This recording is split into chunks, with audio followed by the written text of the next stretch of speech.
Welcome back, guys. We're doing part two of how to set up your TOS for option trading. So last time we left, we had a blank slide. What we're going to do now is we're going to go ahead and link our charts also to our watch list. And the symbol link right here on your watch list says 2. It's in yellow. You want to go ahead and link that also right here next to where it says enter symbol.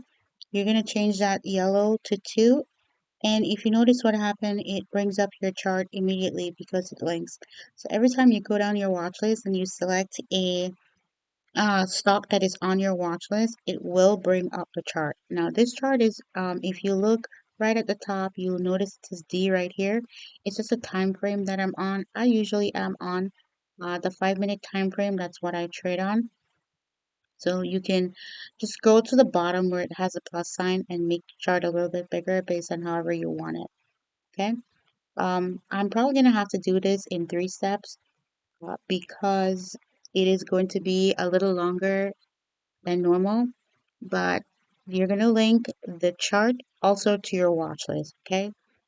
Also, what you're going to do next is you're going to go ahead and I'm going to show you how to add your option chain to your option watch list, okay? So we have SPY selected currently that we're watching. So you're going to go ahead to the trade, select that. And if you notice that it automatically switched and it's no longer linked, you want to just go ahead and change that to yellow, okay? Once you've done that, go ahead down to the option chain that you are watching. You're going to go ahead and select that. And you can put any number of option chain you want to. Right here, it says 4, okay? Normally, I have mine to all, just because I want to see all the all the options that I have to choose from. Okay, so we're going to go ahead and add the 638 strike for $83 last price that expires July 28th. Okay, let's go ahead and add that. How do you do that? You're going to right click on the ask price. You're going to scroll down to where it says add SPY 250728 call 638 strike to your option watch list. To the right, our watch list for option is Up Tos, so we're going to go ahead and add it there. And if you look over to your left hand side of this chart, you will notice that option chain just added to that watch list. Okay. The next thing that I'm going to go ahead and do, because there are things that I want to see happening with this option chain. Right in that line where it says symbol, last, net change, bid, ask, I want mine to be specific because I want to watch specific things about this option chain. There is a gear icon right next to the ask. Go ahead and click on that. You're going to hit customize. I want the symbol. I don't need the last. Okay, so I'm going to remove that. I also don't need the net change, so I'm going to remove that as well. I'm going to go ahead and add 2 other things. I'm going to add P/L, which is your profit loss percent and your profit loss since the open. Okay, those 2 things I will need, and we're going to go ahead and put that there. Uh, Go ahead and hit save.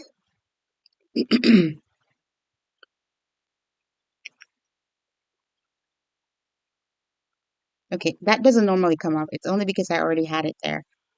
So if you notice now, under the watch list, you will have your symbol, you have the bid, you have the ask, you have your profits loss since open, and you have the percentage that you will gain or lose on that particular option. So to read it out, it says SPY 2025-07-28 expiration. It is a call for a strike price of 640. So that's what your option chain is saying. Okay. This is going to be a little bit longer, but like I said, I probably will have to make a part two. Now that you have gone ahead and you've added the contract that you're looking at, you've gone ahead and you add everything you want on your watch list, you're going to go ahead and go to chart. So normally this is the space that you'll be in watching your chart, right?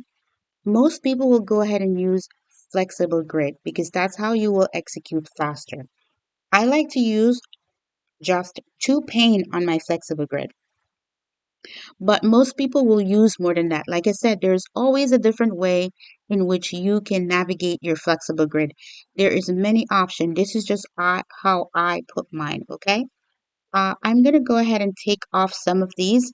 You do that with this custom bar that is right here. Where it says sidebar, that allows you to add or change your setup in a different way you want to. So for example, I'm going to go ahead and I'm going to click off of this because I don't need that much. I'm also going to go ahead and click off of this as well. Now we're left with two panes, okay?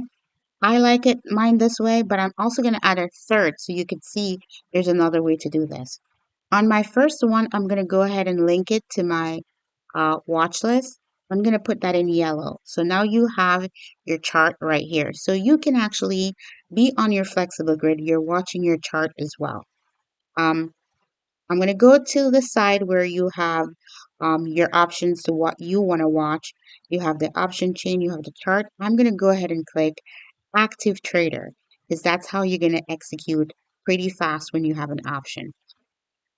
What you have here is you have your options, your chart here. You have your option chain link that's going to go in here.